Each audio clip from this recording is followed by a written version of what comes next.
Had it on the tip of my tongue and never forgot it. That heat done me in this week.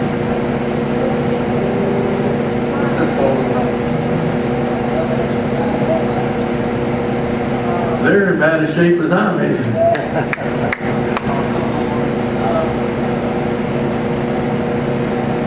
Praise God. Anybody got a praise report? Good to see everybody. Lucille and Veronica going tomorrow to Mexico. They're taking a bunch of clothes. If you have clothes you need to get here, you need to get here early in the morning or today. Susie's going too. Huh? Susie going to? You're going? All right. God's miracles do happen. 3 of the girls going tomorrow. We pray God will watch over and protect them and keep them safe. Amen. All right.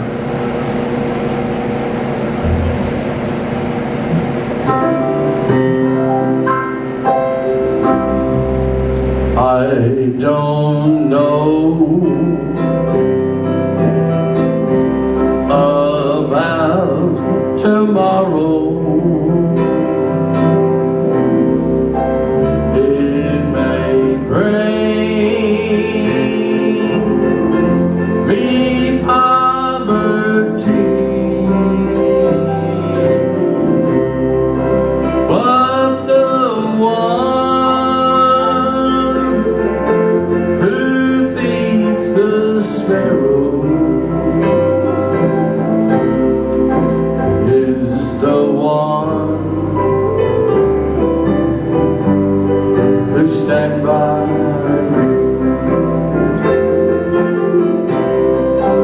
Many things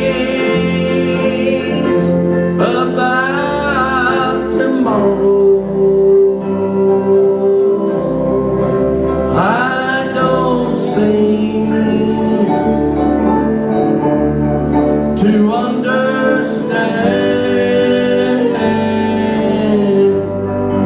but I know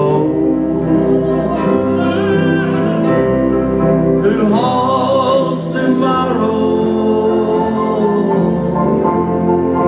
for I know He holds my hand.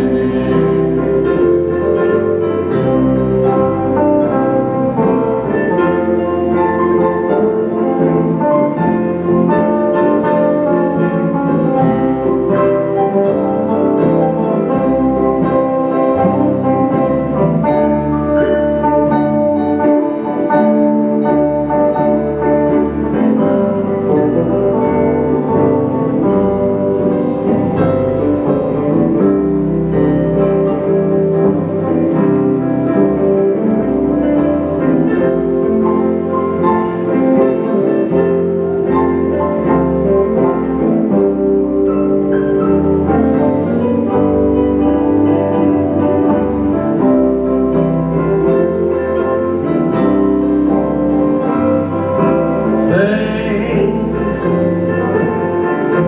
about tomorrow I don't seem to understand,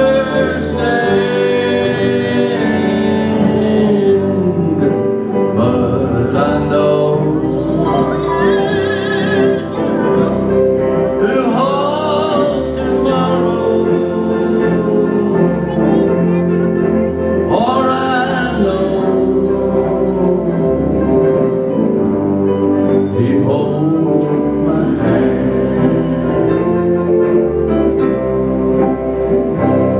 Yeah. Thank you. Thank you guys. Well, appreciate it.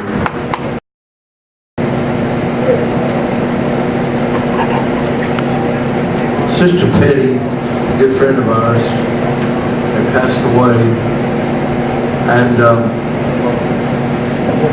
she gave us some of her things, and we were going through a little Chester drawer deal that she'd given us, and I found this little book. Anybody ever heard of W.B. Grant, the older gentleman? There's a buddy of mine, Jerry Wayne Bernard. I don't know if you heard of Jerry Wayne. Jerry Wayne, we used to sing with him.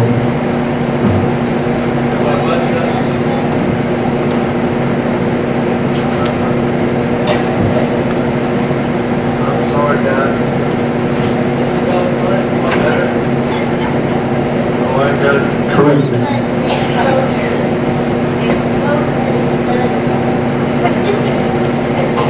Anyway, I found this little book. I don't normally do this. I don't normally just read something.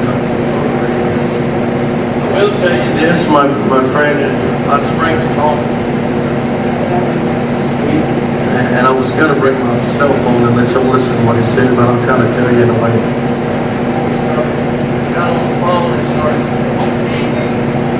Got on the phone and started kind of hollering and said, Rusty, God just spoke to me. And he said that God has brought you through the trial of Job. And he said, you passed with flying colors. God told me to tell you, you've come through it. And then I get over here Friday night and think I'm dying. Hello. And Jerry told me, he said, Dad, don't you understand when you walk in a hot building like that, don't take a deep breath because it can scorch your lungs. He said a lot of firefighters have done that and died from it or been hospitalized. I had a cousin of mine, he was working on a car radiator and he turned the radiator was hot and he turned the deal and the smoke, the fumes came out and he sucked it down his lungs and killed him. I didn't think about that when I walked in here. I was just thinking about getting it cool enough for the guys to practice Friday night. But it's done some damage, and I know that. And probably it's just because I'm old. Can't get my strength back, but it knocked me down bad. But I'm doing better, and I want to just say this to you guys. We need help after service. I asked for help the other day, and I got sick. We didn't get it done. We got some air conditioners next door. 5 of them, or 4 of them at least. But Jerry, I want to say thank you for coming over here the other day. I tried to do a little bit, but I couldn't do it. And he burned up, and he's had a stroke, and he tried to cut these holes and do all this stuff. We can't do it. I asked for people to help Wednesday. Nobody showed up. Hello? I know some of you can't, but I'm going to ask y'all, if you can't do that, if you can come up with some money, I'll hire somebody from down off the street to come do some of the stuff that we need. But I read this little article.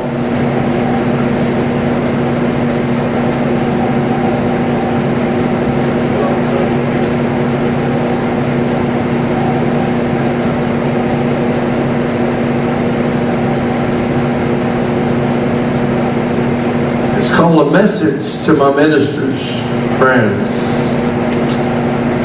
A pastor came to a minister for advice and he said, I want you to tell me what I can do. My church is going dead. I've almost worked myself to death. I've tried as hard as I can. I preached, I prayed, I played my guitar, I was led to sing, taught Sunday school, prayed at the altar, visited the sick, gone to the hospitals, helped do visitation, and I'm almost ready for a nervous breakdown.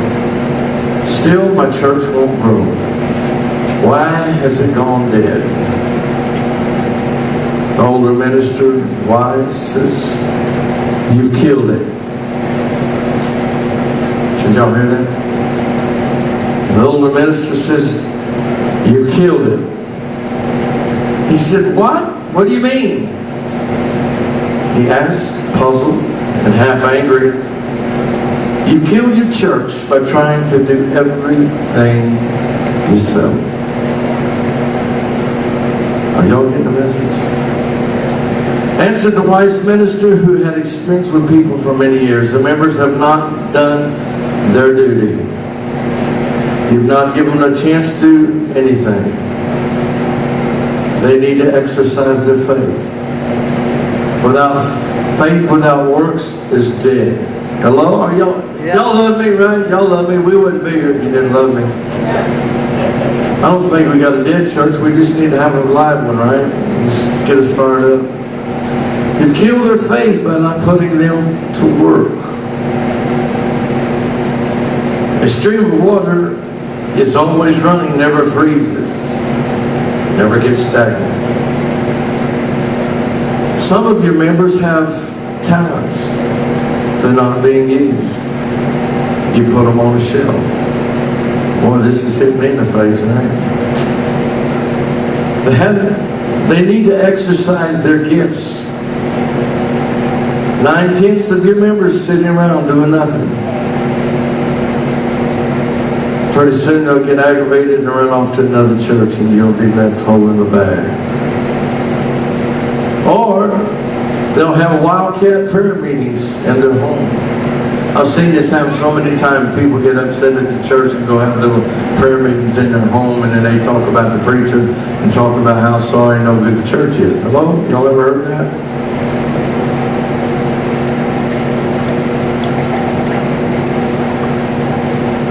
My message is to the body ministry, written especially for church growth. What I'm trying to get across today, and I'm talking about, I'm going to stay on the little, I'm not going to read the scripture on it. You heard me read it for 3 weeks in a row. Anybody remember what it was? Okay. Let this mind be in you, which was also in Christ Jesus. That's basically part of it. Next Sunday, I've had people ask me, said, do you have a membership there? And for 50 years, we've never had a membership. We've never had, actually, I'll take it back. I think there was a time we had a membership role. And I've had a lot of you ask me, said, from your other church, you want to transfer your membership here? We've never had it. Next Sunday, I've got some little brochures, not brochures, but pieces of paper. And it's going to ask some questions on that. What would you like to do in church? What can you do to be a service to help? Hello? Some of you older folks can't do a whole lot. I mean, know that. Are you with me? So I'm not saying that.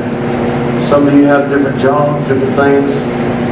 But let's figure out what you might be able to do. Is that okay? Anybody raise their hand? 2, 3 people. He said the church is dead if you're not doing something. Hello? How many realize if we're not doing something for Christ, our faith is in vain? Think about it. If we're not trying to get souls saved, our faith is no good to us, really. I hear this story all the time. It says, me and my 4 and no more. Y'all ever heard that? As long as I can get my family saved, that's all I'm concerned about. Well, let me tell you this. If you try to get somebody else's family saved, God may save yours. Hello? Have you thought about that? We always have a pity party. Oh, poor little old me.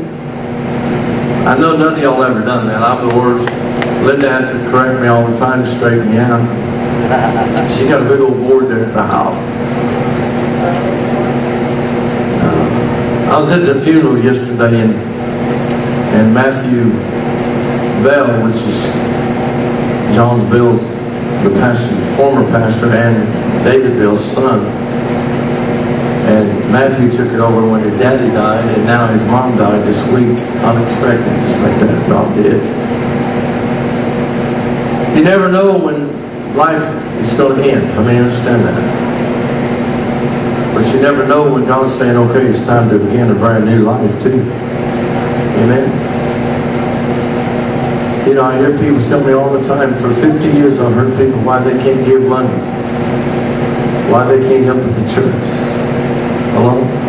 But you know what? Every one of us can find something that we can do. Are you with me? How many believe that? 3 of you. Okay.